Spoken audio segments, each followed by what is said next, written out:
The Super Speedway Podcast is a Dream Bigger media production. For news, photos, show notes, and information about advertising on the podcast, visit www.thesuperspeedway.com. 3, 2, 1. Welcome to the Super Speedway.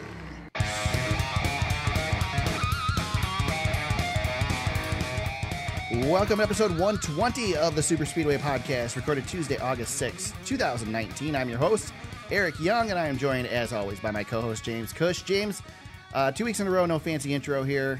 You know what's been going on in my life, but I'll let the podcast listeners in. If for those of you who don't know, I've been in the process of getting a new job and a new house, and I haven't had a lot of time. So, James, thanks for doing up the notes this week and making sure we have a podcast.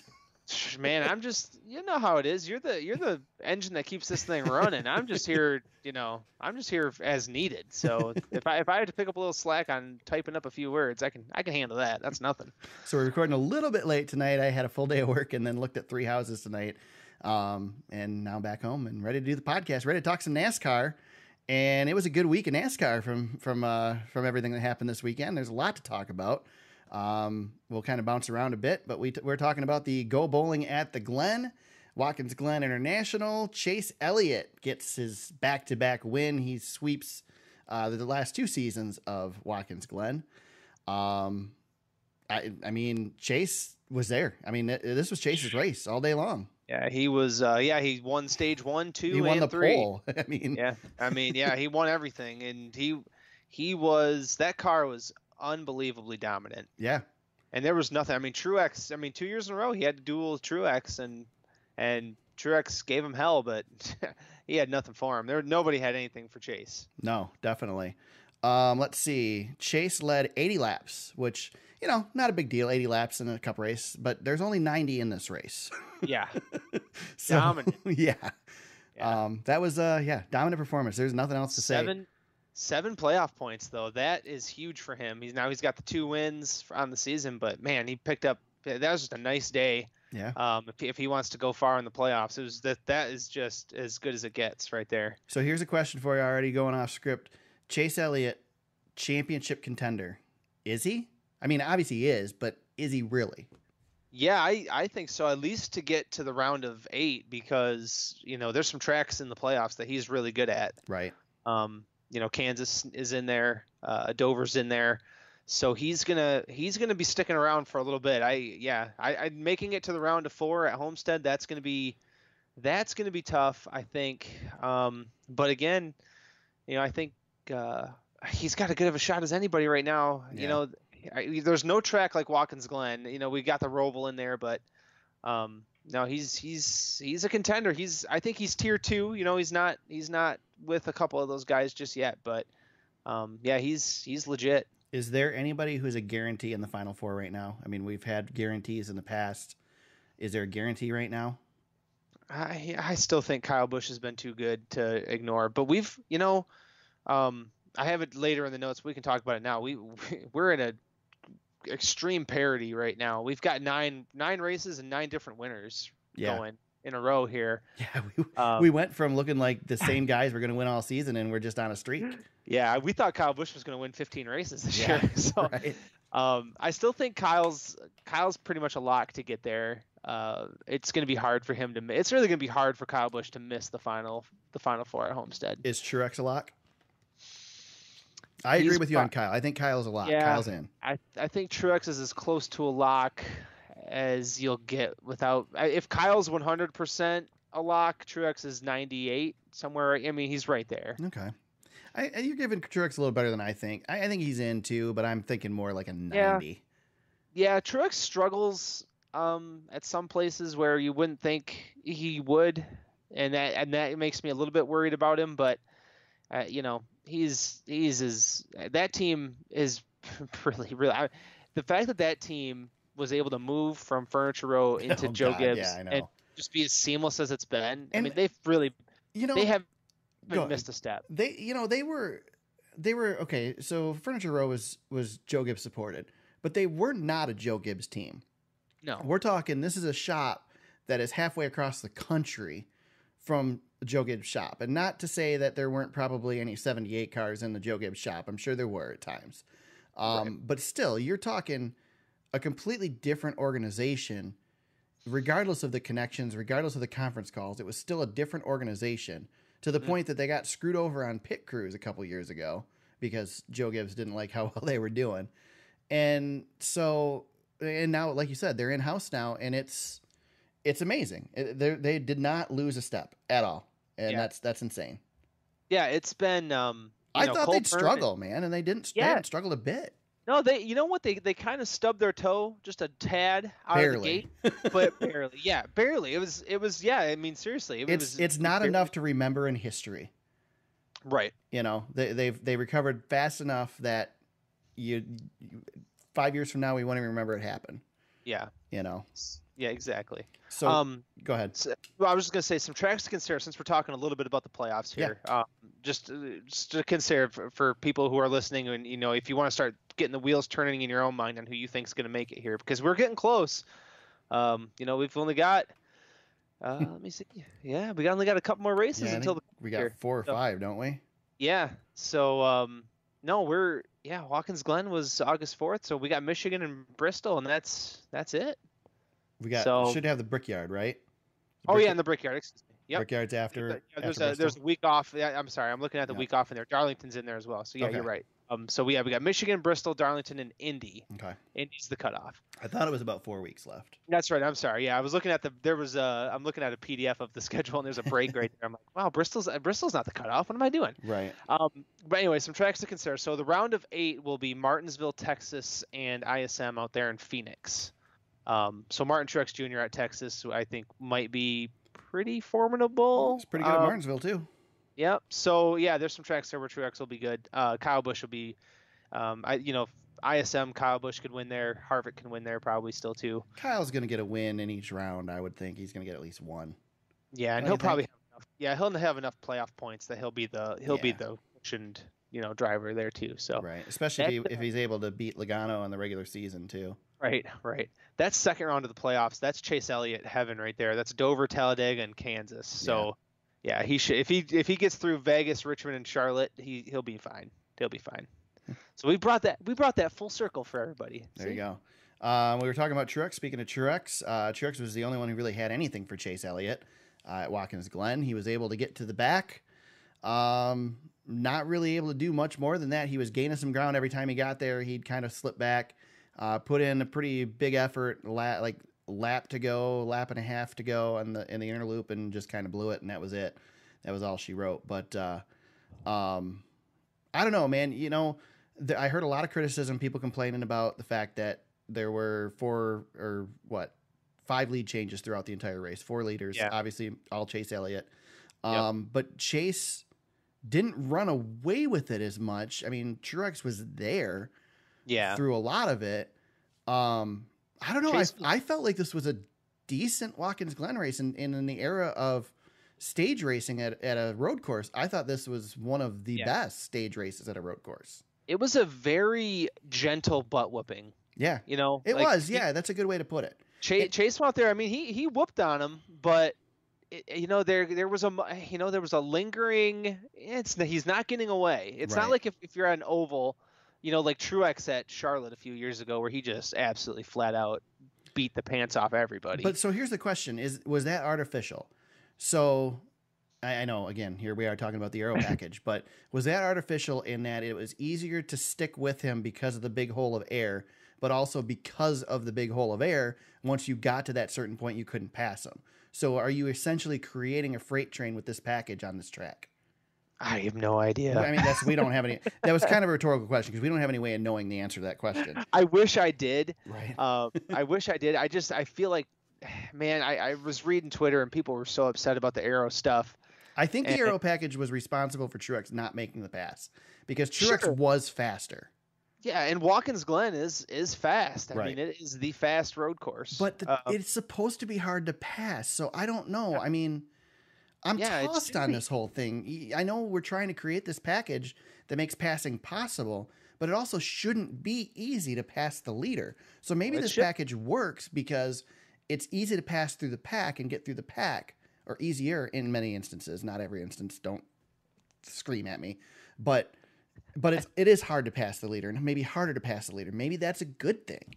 Well, and if somebody's as dominant as Chase Elliott, it's going to be hard no matter. Exactly. Like, or Joey depending on Logano at Michigan, you know. Right. It's just there's going to be days where guys are just flat out better than everybody. It's not, you know. Yeah, we're going to have dominant races now. Yeah, that's 80 of 90 laps is tough. I mean, yeah. we've only seen a couple of performances like that, and this may be the first time we've seen it since Jeff Burton did it in New Hampshire that it wasn't Martin Truex Jr. doing it. But yeah, you know, yeah. What would Martin Truex Jr. led 590 miles out of 600 at Charlotte? Yeah, I mean, right. That was ridiculous. Right. So, but yeah, this was, you know, we'll talk about it here in a second. But there was a lot of things going on during the race that made this a good. Well, and that's the thing is like, yeah, maybe it wasn't super exciting up front, but there was so much action back in the pack, and I guess we can get right to that. Let's start with Kyle Busch. And, well, first of all, Kyle had his troubles on Saturday, too. Yeah, he was having a heck of a weekend. Yeah, so the Saturday race was Kyle's to win. I mean, everybody was racing for second. It was over with before the thing even began. And then Kyle hits the inner loop wrong and breaks the suspension. And now suddenly it's everybody else's race. And he had a run-in with somebody on Saturday, too, didn't he? Yeah, I didn't watch as much on Saturday. I don't remember who it was that he had the run-in with. And of course, it all kind of went out the window when he got into it with William Byron on Sunday. So you have to forgive me a little bit here. So I was watching the race on delay on YouTube TV, and I had a glitch with YouTube TV to where when I skipped ahead, it would not show me the right preview on the screen. So it looked like if I tried to like go live when the race came back from commercial, I might have missed some parts, and I had to go back a long ways because they were showing the damage to Byron's front end, and I couldn't figure out when it happened because they showed it coming out of commercial. So I might have missed some of this stuff because I didn't even see the Jimmy Johnson spin with Ryan Blaney either. I didn't see Blaney take Johnson out at all. I still have not seen that. So, but anyway, so yeah, let's start with Kyle Busch and William Byron? William Byron, yes. or Bubba Wallace. Well, let's start with Byron first.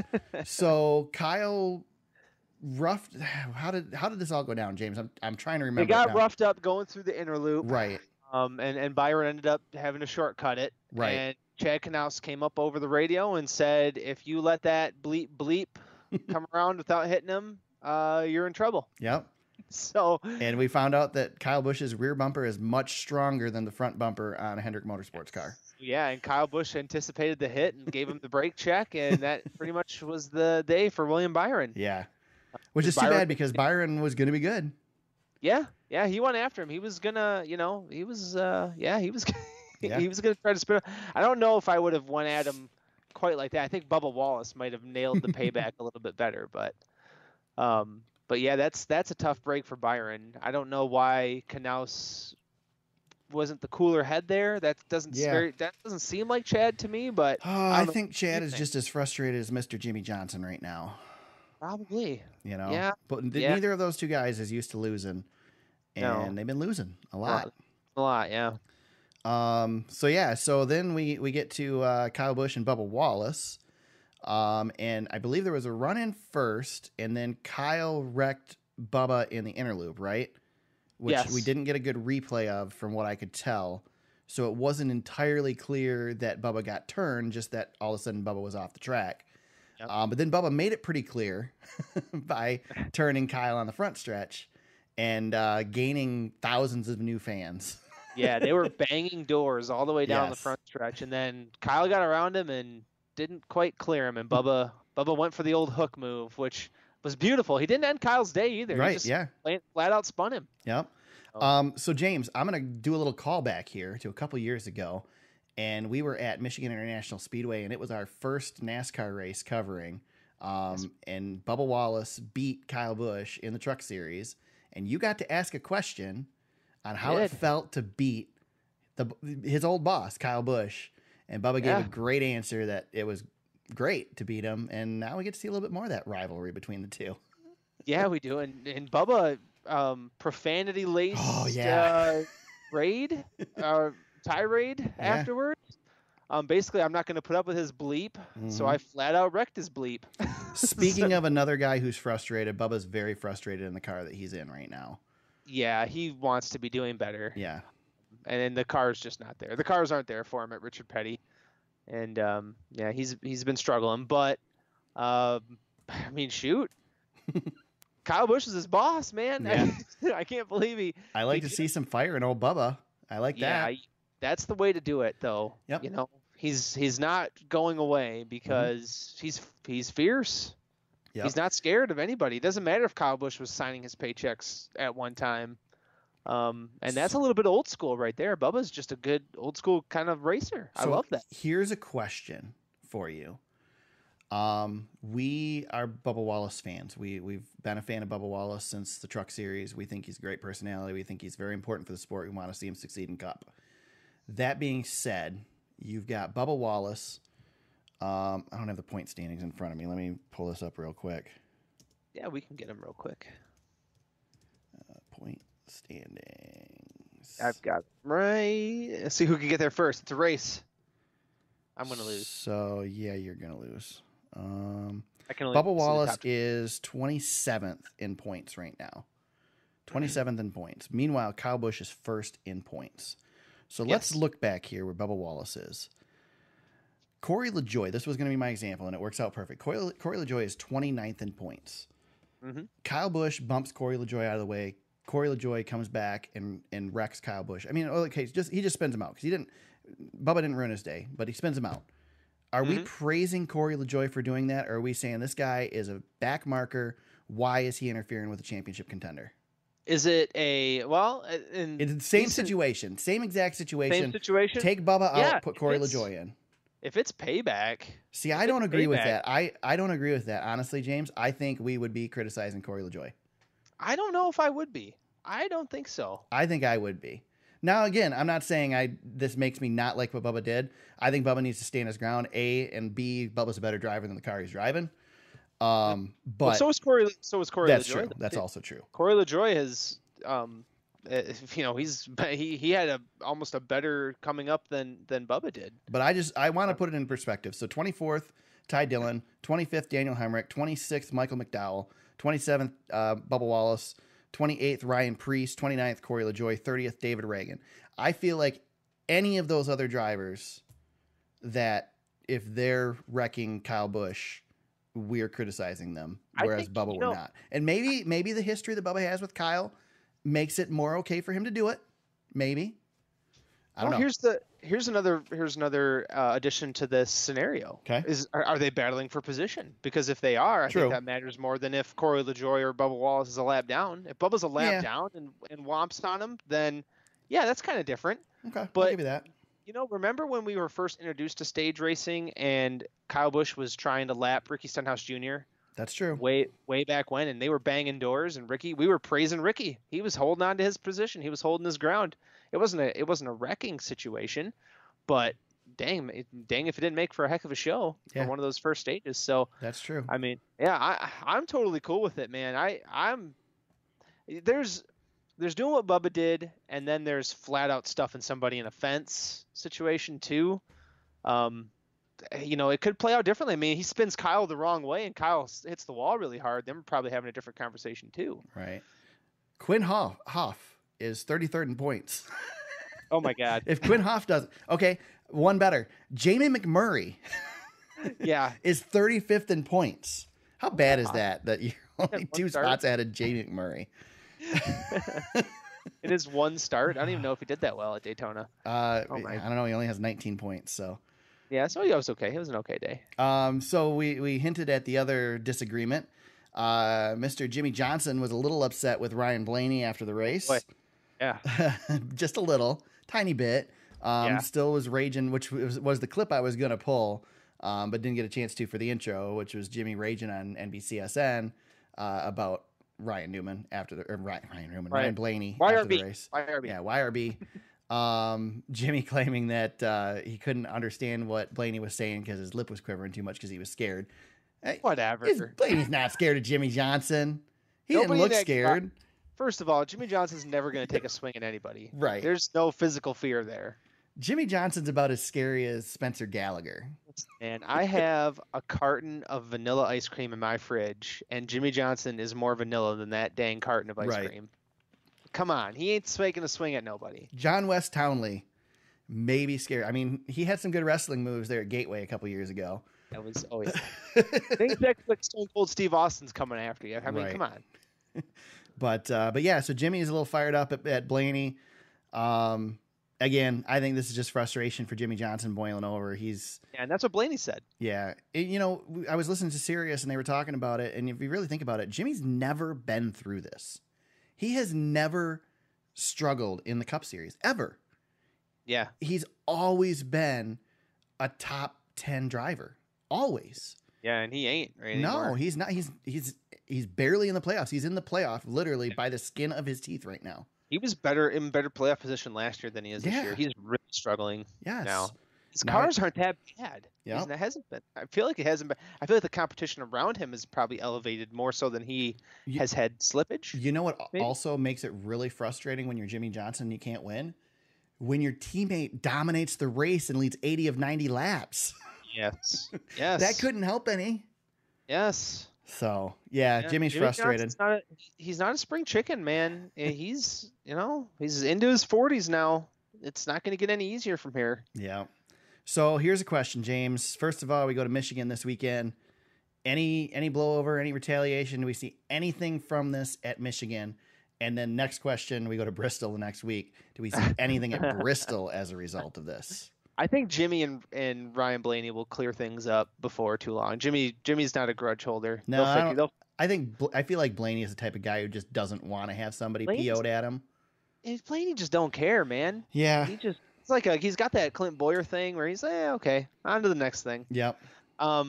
I think the Bubba Wallace Kyle Busch thing could linger for a little bit though. Yeah. The only issue that I see there is that, maybe Bristol we could see it because Bubba does run okay at Bristol.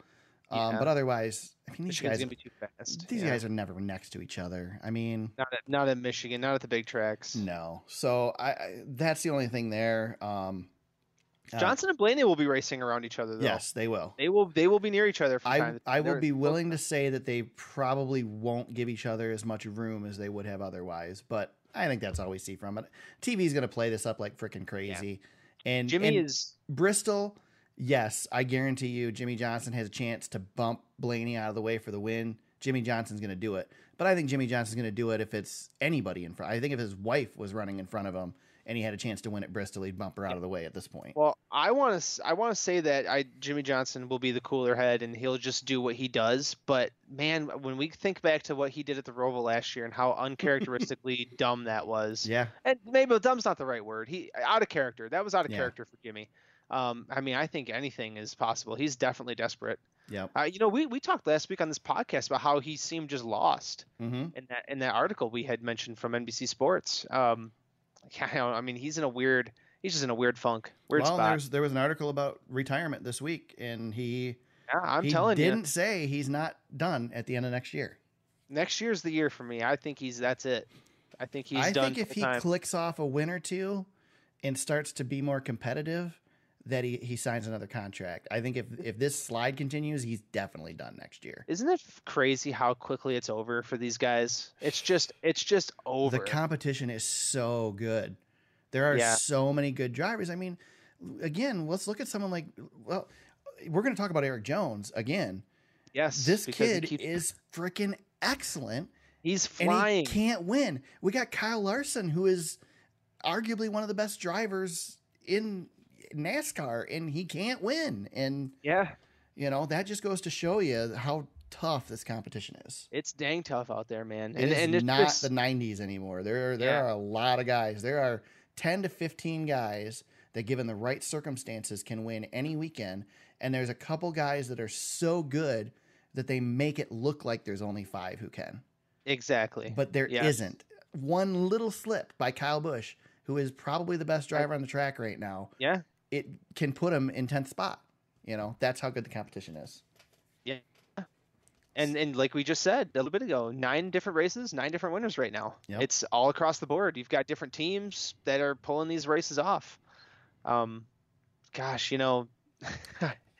I I can't believe, Kyle, we've talked about Kyle Busch and how he's probably going to get to 100 wins, Yeah. but who knows, man? He might get to 80 and maybe he's in his age 40 season at that point or something or Right. whatever the numbers are. And it's just it. It's over. When Jimmy won his last race, there is nothing in my mind that would have said he was going to go multiple seasons without winning another one. Yeah. Nothing. And it's happened to all the greats, man. It's happened to all of them. And, but a lot of them, sometimes, not always, there's a lot of times that it happens this way, but there are also a lot of times where it'll sort of peter off. Yep. We'll only get a couple wins and then, we just squeaked out a win this season. And then you got guys like Denny Hamlin who go an entire season. You're going, yeah, Denny's done. He's going to be worried about his ride. He's not going to be, Joe Gibbs going to be giving him the boot. And then he clicks off 4 wins this season or however many he's got 4 wins in a Daytona 500 and he's fine. Suddenly Denny Hamlin's golden. He's sticking around. We're not worried about Denny. Yeah. Yeah. It's just some of these guys. I mean, we're seeing it with Kevin Harvick right now too. I know he just won not that long ago, but there's slippage there and we're seeing it. And Jimmy Johnson had shown slippage for a long time, was able to squeak out that 7th title. And since then, he's done pretty much nothing. If you're Jimmy Johnson, tell me you're not just hanging around Denny. Denny, what are you doing? What'd you do different? How'd you get back? I would think Denny's like Jimmy's best bud. Or Jeff Gordon even. Jeff Gordon had a nice resurgance. I mean, he's the only driver who's really had that last moment, right? And made something of it. Yeah. Everybody else has just been done. Let's talk about a couple guys fighting for their rides, although chances are at this point in the season, the decisions have been made and just things haven't been signed and announced. But Eric Jones, we mentioned we're going to talk about him. 4th place finish for Eric Jones. James asked me before the podcast, he's just a top 5 guy every week right now, right? And I don't see a track where he's not going to be top 5. That's just what Jones is doing. Yeah, he's been a lock for the fantasy league, and I mean, he's ripping them off. We talked before the podcast, and just his last 4 races, he's just been, and it's been more than that if you go way back into the season. But it's all 3rds, 4ths, and 2nds. He has just been phenomenal. How can you be that good and gonna lose your ride? Because that's the way it's sure looking.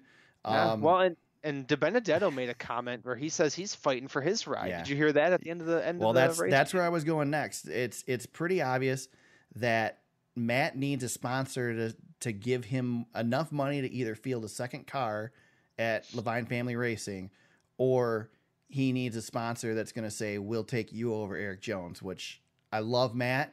I want to see Matt get a decent ride, and he's obviously got a decent ride right now. But sorry, Matt, they're going to choose Eric over you. I guarantee it. Yeah, Matt. It's Jones. It's Christopher Bell, and they're trying to figure it out. Christopher Bell is not going to Levine Family Racing. That is Eric Jones's ride. I guarantee you, Eric Jones is in the 95 next year. Joe Gibbs has got to be looking at this and thinking, we can't do this again. I know we can't do this again because his season has just been. But what do you do if you go and you take Christopher Bell and throw him in Levine Family Racing's car and suddenly he's kicking your butt? I mean, why can't they put him there for a season or 2? I don't know. The sponsor's going to dictate it, though. And it seems like Bell's got the support that they're going to pay to see him in the 20 car. I just hope not, man. I hope not. I love Christopher Bell, but I hope there's not. So much talk from people in the industry, and I'll see more this weekend, obviously, because I'll be a lot closer to it. But there's so much talk from people in the industry that it's a foregone conclusion, that at this point it's a foregone conclusion. This is done. There's just no way that this is still carrying the storylines like it is. Now, the only example that I can think of differently was it Brad Keselowski a couple of years ago that everybody was certain was leaving? Yeah. And then he ended up sticking around. That's about the only time I can think of where people were talking this certainly about something that hadn't been announced. And had it not turn out to be true. Yeah, it's a bummer because it's gonna be such a huge step back, and he's got such momentum. I think the one who's going to be the biggest bummer, and this is DiBenedetto, because Jones is going to be able to go to that car and probably be pretty competitive. And I guarantee, I can almost guarantee you that this is going to be good for Levine Family Racing too, which is why they're going to buy into this deal, because they're going to get the Furniture Row support. I'll bet you, they're going to get the Eric Jones support at Furniture Row. That's going to help them become a powerhouse team down the road as well. But Matt DiBenedetto is going to get left out in the cold unless they can come up with some money to field a second car for him. And if you're Eric Jones, you got to sway a little bit of power here and try to, I would, I don't know what you could do. I'd talk to Stewart Haas Racing. yeah, I would do something else. I mean, I would not take a step back to Nope. a smaller team. I agree. I think Find I him. think Jones has the bargaining chips. You would think with the finishes he's got. He doesn't have the wins, but he's got the potential. So He's right there, man. I think he's a championship contender. He's in that group of you guys. Like, if he made it to Homestead, I wouldn't be shocked right now. yeah, but I know he's a little bit of a reach still, but I wouldn't be shocked. he's got one win, and he's got a lot of top fives. But he's also in, let's just say, the best car in the field. He is. Yep. You know, he's doing driving. what he should He's do. driving Kyle Busch's car, and if he again, just like Kyle Busch says about his KBM trucks, if he can't win in Kyle Busch's car, maybe he's not good enough. Right. He's the only guy in that Joe Gibbs camp that's not winning. That's true. So, I mean, that's true. I don't know. No, it's a fair point, but he's right there. Yeah, he is. Yep, he's right there. And, he's a Michigan boy, so I'm going to cheer for him all the way through anyway. I love Christopher Bell, but I want to see Jones. I love all Jones- these guys. Jones These are was some my super talented pick. dudes. Jones was my pick to be like the next Jimmy Johnson, and I still think he's got it. He could do it, man. I love all these guys. It's not an know. anti-Christopher Bell thing for me. No. These are just this is why I wish we had more competitive teams in the Yep. sport. That's why we need another manufacturer, especially.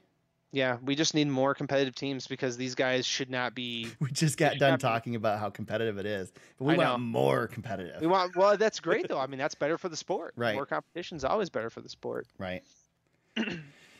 All right. Anything else? Anybody else we want to single out here out of Watkins Glen? We talked quite a bit Sucks about it. Kind of sucks that we're leaving Watkins Glen behind us. It's one of my favorite races of the year. Yeah. Yeah. Um, It's a good race. But I've always had a soft spot for Watkins Glen. I think probably because my Michigan race was always the August race, so Watkins Glen meant next week I'm going to the track. yes, So yeah, that helps with it, but it's a road course and it's a good track. And yeah. you know what? I'm even over the run the boot. Let's just keep running the track we got. This track was Whatever pretty we good got, this weekend. Yeah. And I fell in love with this track because one, I always enjoyed road course racing, but Tony Stewart, when I was a younger man, that was my dude. So Yeah. every time I went to Watkins Glen, I was always, even if Tony was having a bad season, that was always a race he was going to be able to win. Right. And I looked forward to it. I really was never a giant fan of Watkins Glen because I kind of felt like it was kind of like a super speedway NASCAR-ized version of a road course.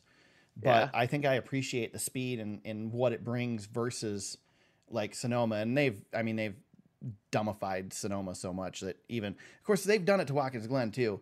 Okay, so here's a question for you before we leave Watkins Glen. I wanted to bring this up. So especially coming out of the carousel turn, you're seeing it the most. They put that asphalt strip in out there to keep cars from hitting grass, and now the track isn't the track. I mean, they're running It's way off the super track. wide. Yeah. So This is a Bromberg. This is a Bromberg tweet. is it? Yeah. So how do you fix this? Because I don't want to do Formula One that says you're going to get penalized when you leave the track, because that's not what we do in NASCAR. But I don't like them using that. I think that hurts the racing by allowing them to have that wide of a runoff coming off the turn. So how do you fix it? What do you rough it up out there or something? I like runoff, not that much runoff. One of my favorite turns actually, and Sonoma lost it when they ran when they added, what's it called? Not the carousel. What is Sonoma's new edition called? Dang it. The carousel. God. Oh, Is it the carousel? Okay. What they went back to, the old one? Yeah. Yeah, it's the carousel. That's layout. carousel. Yeah. Okay. Thank you. Yep. God, I'm struggling today. My brain. It's so different but from the Watkins Glen carousel that it's hard to. Yeah, I know it. We lost that turn. I think it was turns 5. Yeah, I know no, which one it was you're turn talking about. 6, They 7. jump over They that would curb jump- and almost hit the wall. The wall was right there. Yeah, I Yeah. loved that turn. Yeah, I agree with you. I don't. But we have too much runoff at the Glen. Too It's much. all runoff, and I understand it. You put sand where it used to be in the inner loop, and you have cars getting stuck all the time. But okay, that brings you cautions too, which is good. And you have to consider too that NASCAR is not the only sport that runs there. Other sports run there too. That sand can flip vehicles and stuff like that. The asphalt's better for a safety aspect than anything else. And you gotta remember how dangerous that spot it is. There's been some really nasty crashes there Yeah, in the past the before reason- they put that runoff Yeah, in. the reason that inner loop is there is because of on the backstretch is because of all the crashes and going into that turn too, in Yeah. the carousel turn. So, I mean, I get it. I just don't like it, and I don't know how to fix it because you don't want to put grass back Unless there you- again. You don't want to put yeah. sand back there again. Unless you bring the wall in. Yeah, but then you got a More. wall there. So, Exactly. So you're not. I mean, Let them run off. You can let them run off to a certain point, but that's I guess a it's just lot. something we got to deal with. But I feel like I don't like how wide they can run off that inner loop. That's the part that bothers me. Everywhere else, I guess I'm okay with it, but I don't know. Yeah. Put some rumble strips in there that make it really rough and just upset the cars. But Put the turtles in. yeah, you can put the turtles. Let's put some turtles in. That's what we need. A couple Yeah. strips of turtles. They won't be running up there. Exactly. You can't hop the turtles. Then they go sideways and go flipping. Exactly. Yeah. There you go. Then we're in big trouble. Yeah. All right. Anything else on Watkins Glen? No, I think that's it. Thursday before Watkins Glen, we got to get dirty with the whatever the heck they are, Gander Outdoors Truck Series, the Eldora Dirt Derby. Stuart Friesen, he was my pick, James. I told you it was going to happen. I had the feeling. Yeah. I had the feeling after talking to him at Kentucky that this was going to be it. And Stuart Yep. Friesen gets his first Truck Series win on the dirt at Eldora. Let's talk about this race a little bit too, because I thought, let's put it this way: Eldora is a great race. Do not take this as me dissing the best race in the Truck Series. And with the way this race was, still the best race in the Truck Series. But this was the worst Eldora Dirt Derby we've had, in my opinion. Yeah, there was a few factors in there. Cautions were out of control. 68 laps of caution Yeah. in a 150 lap race. Percentage of race run under caution according to Racing Reference, 45.3%. Yeah, that's ridiculous. That needs to Average stop. green. Yeah, I was just gonna say average green flag run 6.3 laps. We've got a very this is 150 laps and a half mile track. This is a short race. It's a race that apparently you can run without a pit stop. There is no reason to count caution laps during this race. Yeah, There is no reason. So that needs to stop. I hope NASCAR addresses that next season and we don't count cautions. Eldora has always struggled with the cautions. Yes, they have. Since its inception. The biggest problem I think with Eldora, and this I'm kind of talking out my butt right now, but I don't know if they have multiple scoring loops like they have at the other tracks, and they run into a lot of scoring issues because of the way pit road works. So, for example, I'm a race director at our local track. When we score the cars, when we throw the caution, we revert back to the last lap passed. But if sometimes you get a car that will pit, but he didn't go a lap down, but he shows a lap down in the computer. And the way we fix that in the computer is we just push a button that just adds a lap. Well, NASCAR doesn't do that. They don't have the ability to do that with their system. And I don't know if it's because of just how they run the system, if it's a limitation to the system, if it's something to keep them from being able to screw up a result. But if you lose a lap in the system and you weren't supposed to, they have to have you gain the extra lap. You have to cross the line an extra time. And because of the way they pit, they can't pit the full field at one time. If they have caution laps during that, then it screws up the scoring. In the same aspect as the field is frozen before they pit, they're supposed to come off pit road it's the same way they went onto pit road. But then when you have some guys pitting and some guys not pitting, that screws things up too. And so from a logistical standpoint, I understand why they have those issues. But because of that, they need to fix that for the fans. Yeah. And not count the caution laps, then we don't have to worry about it. I think Roger Slack and Tony Stewart, NASCAR, are already trying to figure this out because this was the extreme bad example of what could happen, and it was still a great race. I don't care as much as much. I mean, even a bad dirt derby is better than than no dirt derby. You know. Now, the other issue. I don't know. We had a new tire this year. It was a new tire, yeah. Don't know if I know the track was different in that they had much less activity on the track during the day before the truck race than normal. But we had one lead change. We had 2 leaders. Yep. One lead change. Chase Briscoe led 1 through 93. Stuart Friesen led 94 through 150. That's it. One lead change. That's it. And you could not pass. There was one guy who could pass on the inside of the track, and that was Chase Briscoe, and that was it. Yes. And he got stuck. He got stuck at the end and couldn't go anywhere. Well, he Had wrecked issues. himself 3 times and wrecked. Yes. I mean, he did Yep. he did the Kyle Yep. Larson He had a without bunch hitting the wall. Yeah. So, Yeah. um, so yeah, that was an issue too. So they need to work on the track or work on the tire or whatever. Something didn't work there. One lead change on the best race of the season is not good. Yes. So I do know one casualty of this was I did not hear a peep this week about running the Cup Series on dirt. Not a peep. Yep. So it also didn't hurt that for that storyline that the race butted right up against qualifying for the Cup Series. So the next day we were right up to practice at Watkins Glen. So we didn't even care about Truck Series anymore once Watkins Glen started. So Yeah. I don't know. There's a few things to work on. Still a great race, but was not what we'd like to continue to see. One storyline that did come out of it. Let me pull it up here. We had in the penalty report this week major penalty to the number 2 team of what's his name? James, help me. The O2? No, number 2. Oh yeah, Sheldon Creed. Sheldon Creed. Thank you. Yes. Yep. Sheldon Creed. They lost a weight during practice, and very severe penalty to Sheldon Creed's team.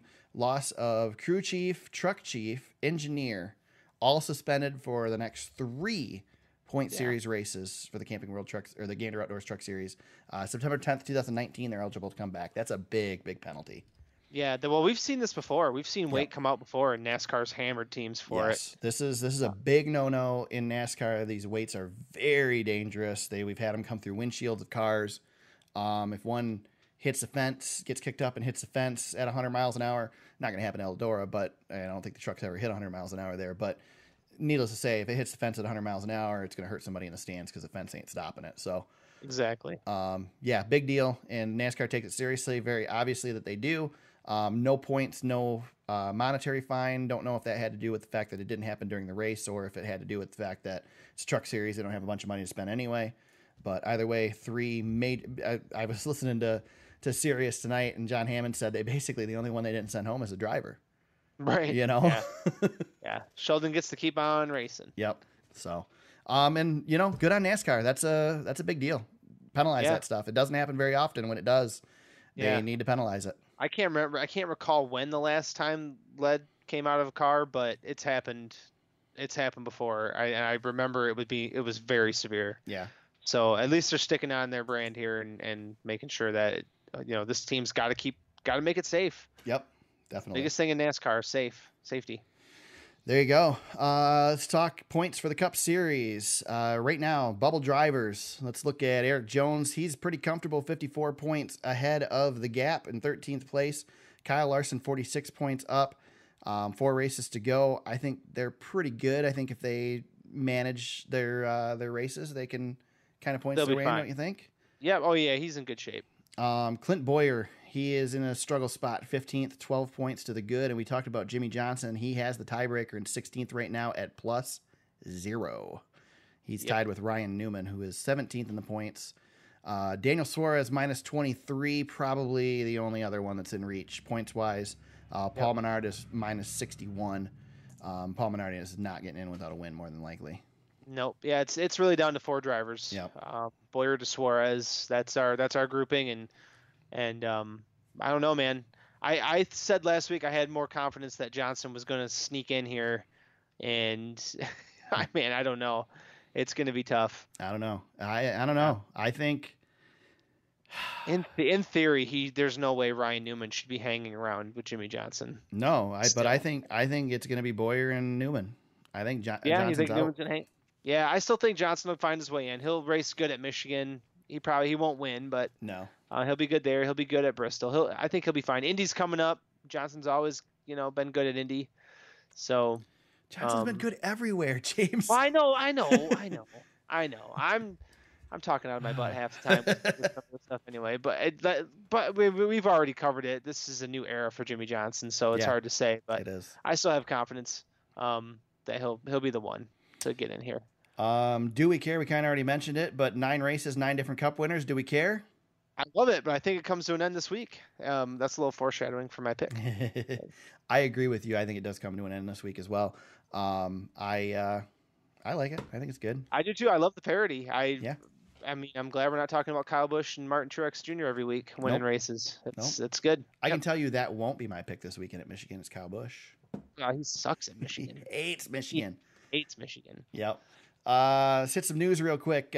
Big news this week for me anyway. I was pretty excited about this. I believe this will be the first weekend that we've seen traction compound on a track owned by International Speedway Corporation, or now NASCAR.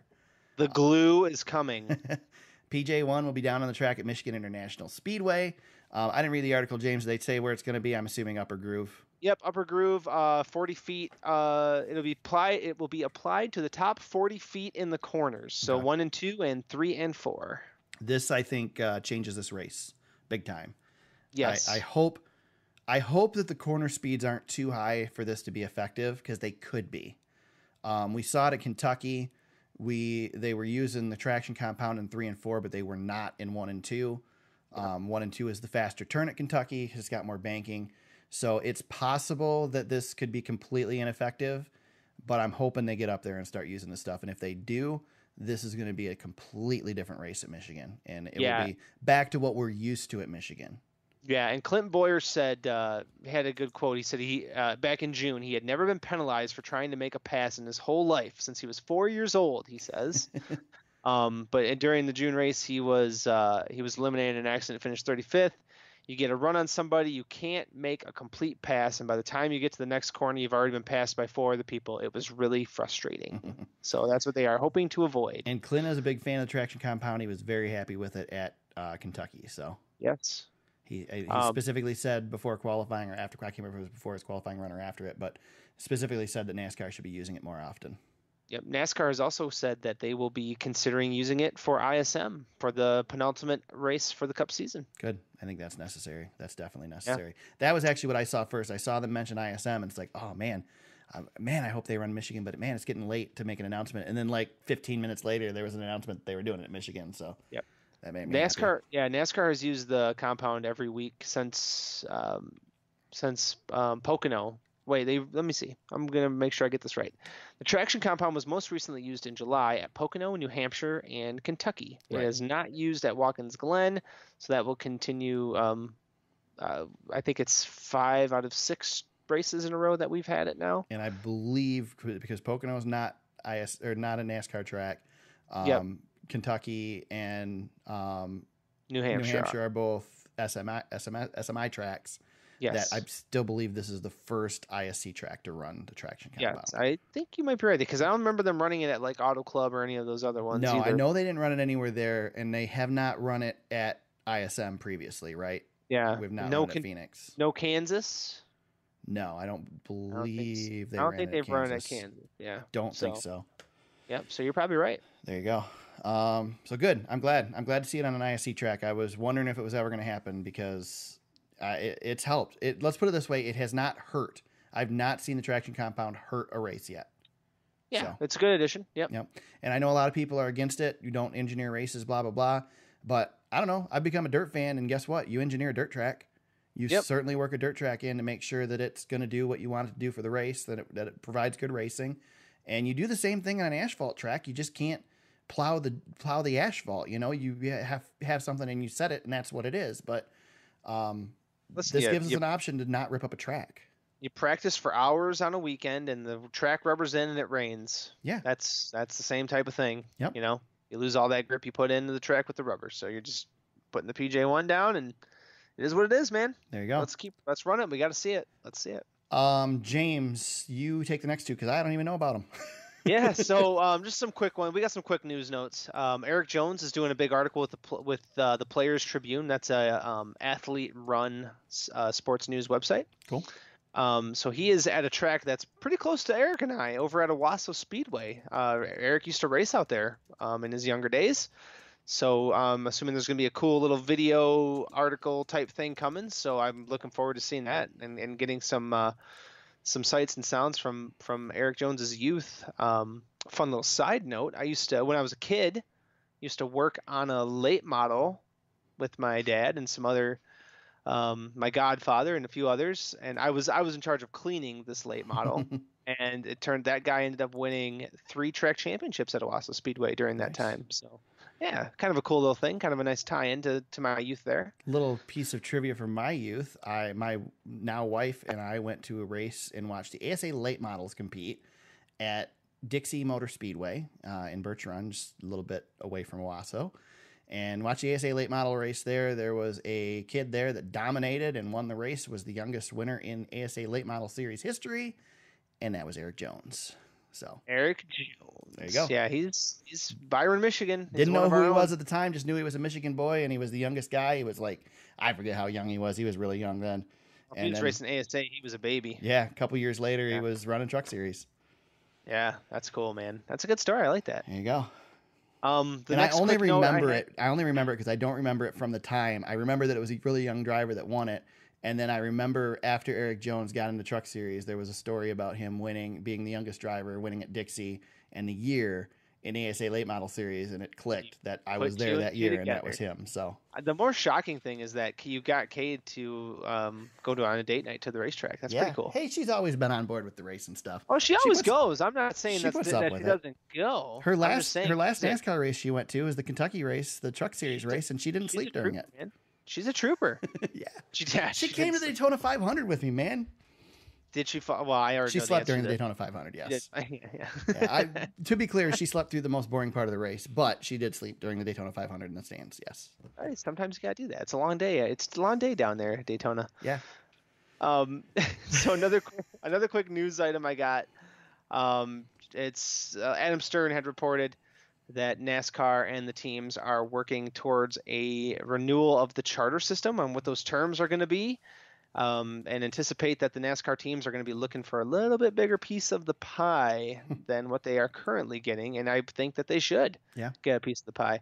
I agree. Right now the charter system runs through the end of the 2020 season. But right now they got to negotiate what they want the revenues to be from 2021 through 2024. That will be that next agreement. So NASCAR has a deadline of November 1st to make this happen.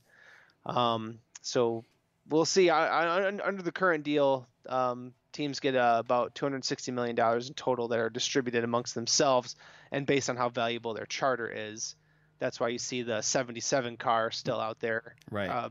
Cashing them checks because that's a valuable charter, so they get Yep. a bigger piece of that pie. So something to keep an eye on the business side. We don't talk about the NASCAR business side very much, but when it comes up, it's worth mentioning, I think. There you go. Couple of things really quick. I'll throw this, just popped up on Twitter and made me realize that we want to add this too. We of course have Darlington coming up. We like to every year kind of hit on the special schemes that we really like. And Bubba Wallace announced a great one today. James tweeted or texted it to me. Adam Petty tribute on Bubba Wallace's car. Bubba hinted, and I can't remember if it was when he was talking to reporters around me at one of the tracks I was at, or if it was on TV, but I remember him hinting that he was looking at running, that there would be an Adam Petty throwback scheme. So Love it. Very cool to see that. The old was The Spree. Spree No, car? Yeah, Spree. yeah. That's right, Spree. Spree Yep, car. the Spree car had the purple, green, and orange, and then Adam Petty rode the Sprint car for a while, the black and red, Yep. which was also a nice looking scheme back in the day. Yep, very cool. Trivia question, James. This was on Sirius on my way home. I wanted to throw it out there. This was, if you get this correct, you would have won tickets to the Thursday and Friday shows at Bristol Motor Speedway next weekend. Man. So here it is. Trivia question. Who was the first driver to win in the Truck Series and the Xfinity Series at Bristol Motor Speedway? The first driver to have a win in both series, not in the same weekend, nothing to do with the sweep. Who was Just the first ever? driver? Yes, the first driver to get a win ever. in both series. Oh man, At okay, I'm not Bristol. gonna look anything up. Okay. I'm not gonna look anything up. I was Kyle Busch is too. yeah. Kyle Busch is too obvious. Yes, That's it's all not- I'm gonna it's say. not Kyle Busch Busch. is too. Okay. I'm gonna go in the Wayback Machine. Okay. I don't know if he's ever won Xfinity, but I'm gonna say Ron Hornaday. Nope. How's that sound? Nope. Damn. Not even close. Not even close. Damn it. Not Okay. even close. I'll give you one more. Take one more One guess. more guess. Just think. Well, I'm trying to think. Let me guess. think of an example I can give you. give me a.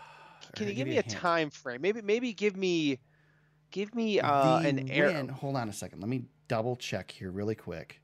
Sorry, I'm going to kill a little time This is- here. This is really good. This is good. I like adding the trivia questions to our I know we need to do this more often. Make me look like more of an idiot than I already did. I feel really stupid that I didn't think of the obvious choice, which is wrong, by the way, but that I didn't think of the obvious choice. Oh, you know who it was? I think. Hold on. Let me look here really quick. I want to give you the hint first. Cheating.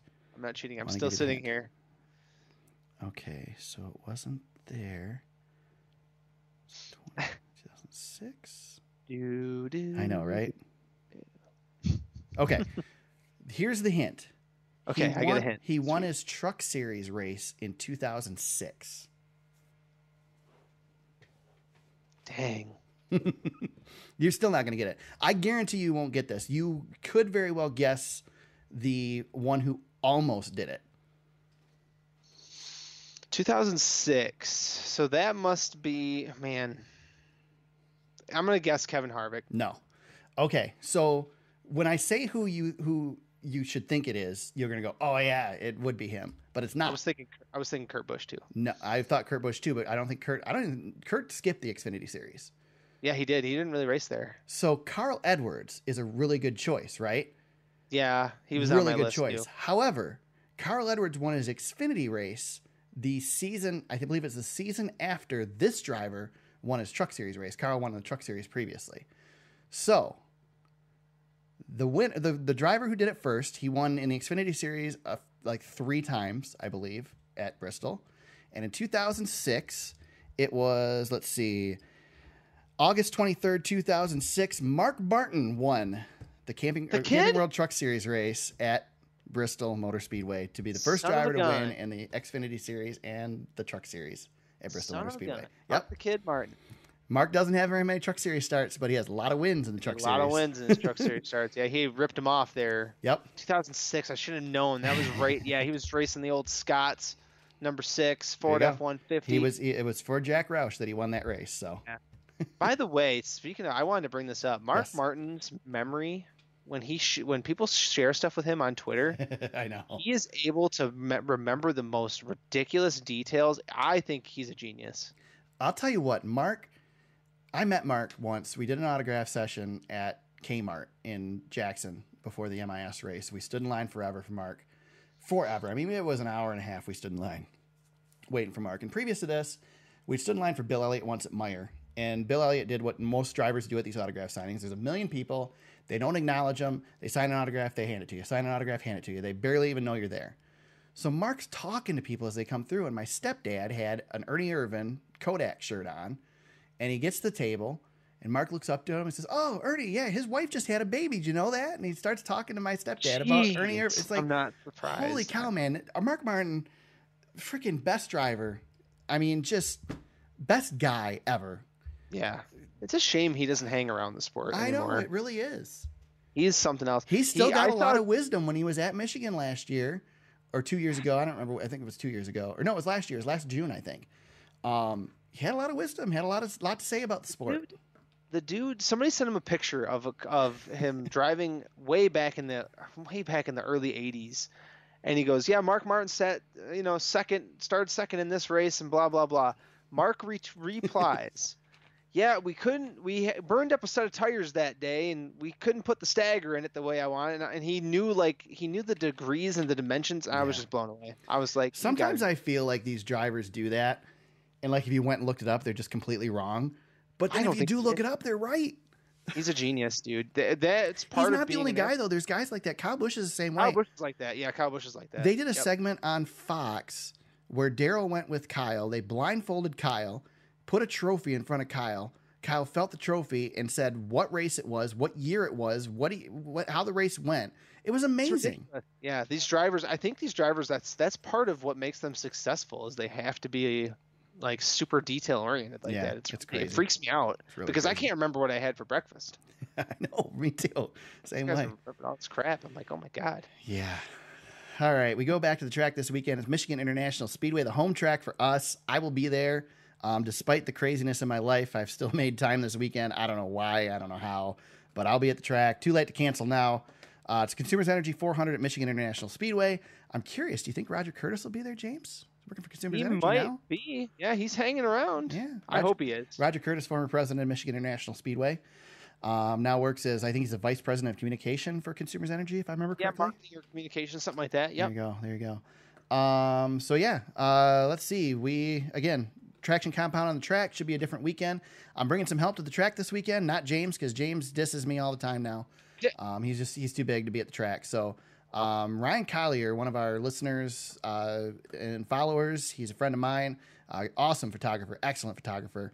He's coming out. He'll be there Sunday. We'll get some awesome photos from the track. We'll share those. You guys can check him out. And it'll be his first time down in the pits at the track. So he's pretty excited. Should be cool. So That is awesome. I get the first pick, James. I don't know how that happened. Do I really get the first pick? You do? Yep. Am I going to screw you over when I take my pick? Nah. No, you don't think so? No, I don't think so. I don't know how you can possibly go against the guy who dominated this race in June, right? Dang it, you did ruin it. Good. I'm going to make you think. I'm taking Joey Logano, man. I can't not take Joey. All right. I don't want it to be Joey because, again, I have a streak going. I've never had a repeat winner at a race that I've covered for the Cup Series. But you can't bet against Joey.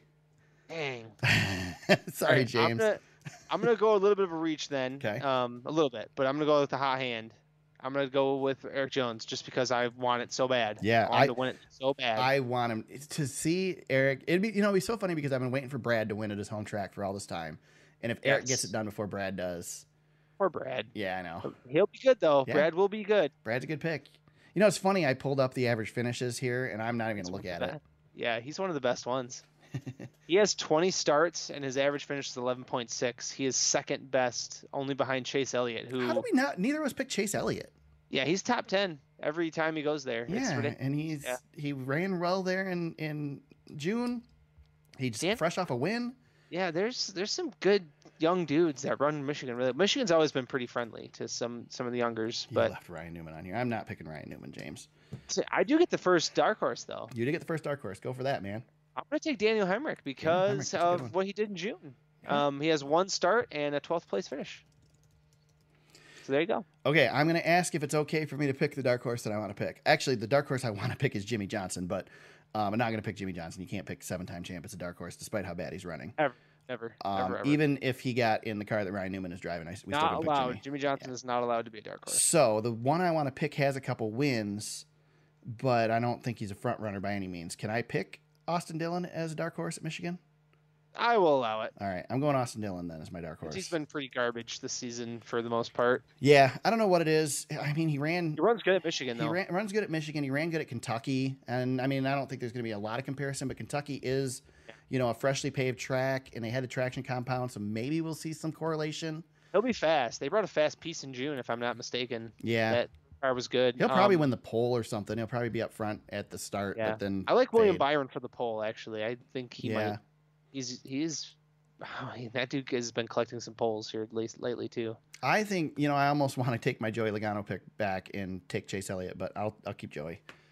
But I think Chase is going to be tough to beat this weekend too. Coming off a win, he's got momentum. But he'll be good. He's in a Chevy, so that might be a disadvantage on this track. That's one of the reasons I have a hard time picking him You just too. can't bet against the guy who dominated this race like Joey Logano did. I know. I wanted to pick him. I didn't think you were gonna. But that's fine. That's fine. Yeah, It is what it I is. am. Yeah, that's why we do it this way. Yep. We get to spoil each other's fun every once in a while. That's right. Any shout outs, James? I bought a book today. Okay. And I've shouted this gentleman out a couple of times on That's the podcast. awesome. You bought a book? Sweet. That's a I shout did. out. Heck of a shout out. I know. I read. But the book it actually came out today. It is authored by Marty Smith, and there's some NASCAR stories in there that I'm going to get to. I've only read a couple of chapters so far, but the book is called Never Settle, and I think it's been really good so far. I've only read the first chapter, but I got a lot of work to do. Let me know how it is, because I am, and this probably isn't podcast discussion, but I'm going to have long drives to my new job, especially in the beginning. And so I am going to start looking into some audiobooks. And I don't want to read novels. I want to read books like this, memoirs, stuff like that as an audiobook. Because to me, that's more like listening to a podcast versus trying to listen to an actual story. I don't want to listen to a story. Exactly. Yeah, and this is a lot. Marty uses basically the premise of the book is he's using sports and his life's journey to just share with people the things that he thinks will make people, or what he thinks makes the world a better place. Really, is kind of Okay. the premise.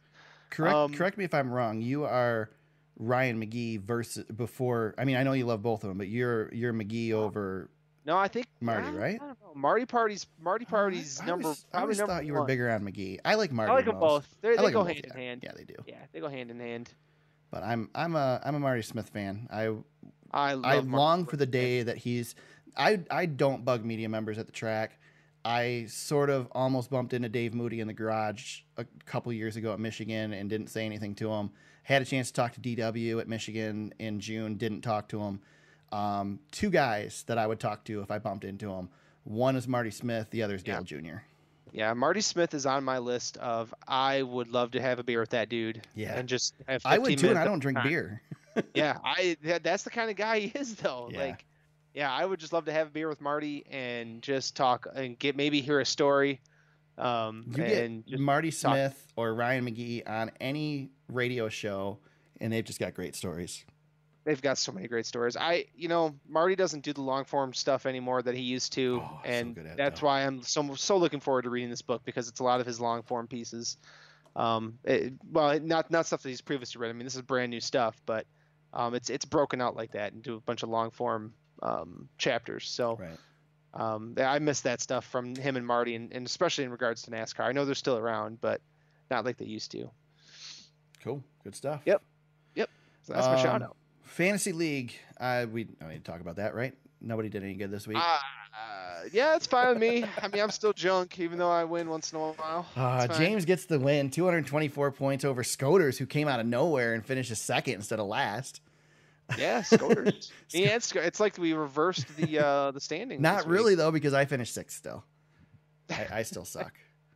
So I think my last win though was at Michigan's, or my only win was at Michigan. So maybe I'll pick good this weekend. Yeah, it's been man, I don't know why we haven't dropped the fantasy segment yet. It's been a long road to hoe. I know. Sorry. Yeah, I'll tell you what, guys. If you like this fantasy thing, message the crap out of us, and not just Todd. Everybody, message the crap out of us if you want to do this again next year. And B, if you're listening and you're not part of it and you really want to be a part of it next year, message the crap out of us and commit to next year, because otherwise we ain't doing it again, guys. Oh, that's an executive decision. I like that. Yeah, I'm not doing it. James can run all he wants. It's a pain. I hate this crap, man. I do. This is the worst year I've ever had. I'm doing it because Todd wanted us to do it. We actually had 5 other people sign up, and that's awesome. I appreciate everybody who signed up. I'm excited that you guys are having fun doing it and kicking our butts, especially mine. But God, I hate doing it. It really, when you're not good at something like it's been this year, and I have a good track record with fantasy racing, and this year with this NASCAR.com format, I have just been out to lunch. I was excited about this format because I thought maybe I'd have a chance with it, and I suck I'm at it. starting to figure it out now, though. I feel like I'm starting to figure it out. I've put some pretty good weeks together now. I feel like I want to do one of the ones if we do it again next year. I would like to do one where you get points for passes and all that stuff too. So like you can pick a back marker if he's gonna win, if he's gonna pass a bunch of people. I like that better. Ah, that's a good idea. Yeah, there's one out there. I think it's like DraftKings or something like that, and I don't know if you have to pay for it, but yeah, DraftKings is tough. I think that might be money on the line. Yeah, I certainly don't want to do anything with money on the line. I haven't researched it though. Lose my butt. Anyway, if you guys like the fantasy thing, you really want to keep doing it, message the crap out of us, because otherwise it may get dropped next year. So I mean, James set it all up this year, so I didn't have to do anything. I just signed up and picked some drivers, but. I don't know. I feel like I gotta remember to do it. Half the time I forget. When I do think I have a good lineup, it sucks. I've never been good at fantasy. The only time I've ever been good at fantasy, I was in a fantasy hockey league once on Yahoo, and it would if you didn't, there were some limitations to how you could pick, and basically you weren't doing anything, and somehow I did good all the time. Like I didn't have to do anything; it just did it for me. And other than that, I've always sucked at fantasy. So. It's the worst. Yeah. But I do like busting your chops every once in a while. Yeah. So that makes it worth it. Another shout out really quick. I've been doing some shout outs of The Athletic and those of you who haven't jumped on board and checked out what they're doing over there. Brett Griffin's writing stuff for him. And honestly, I'll be honest, I haven't read it yet, but I love Brett. And there's been a lot of people sharing the stuff, so I'm sure it's great. anytime Brett can give some insight into something, it's worth it. So check out The Athletic if you're not subscribed, and subscribe. They're not paying me to say that. Yeah, check it out. There you go. There you go. Anything else, James? I think that's it, man. We went longer than I thought this week. Yeah. I have no idea what sort of cover or what sort of podcasting you can expect this week. I believe James is off next week. So He gone. yeah. He So I don't know yet if I'm going to do a post race at the track and upload it, if I'm going to wing something during the week, if I'm going to have a guest or not have a guest. I haven't figured all that out yet. So somehow, some way, there'll be a podcast next week after Michigan, hopefully with a bunch of driver audio and a lot of insight from the track. Otherwise, check thesuperspeedway.com and T-Superspeedway on Twitter. There'll be all kinds of updates and stuff from there all weekend. Let's see. Again, I'm in the process of moving and getting a new job, so there might be a possible week where we just fall off the face of the earth. But don't worry, we'll be back. We're not going anywhere. James, where can they find you on social media if they want to bug you during your vacation? At James Cush on Twitter. You can try to bug me, and I might respond. I don't know.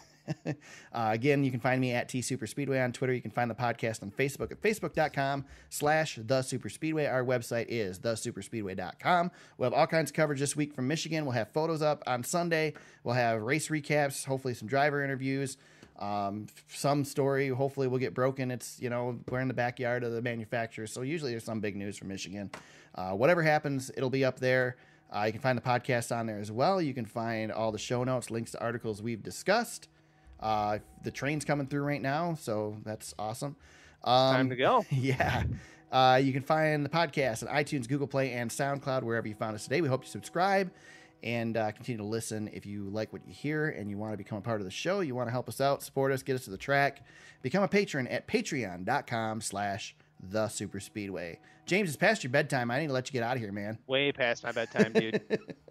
All right, we go to Michigan International Speedway this weekend. Again, follow me for lots of updates from the track. We'll be back next week to talk about it. Until then, everybody, let's go racing.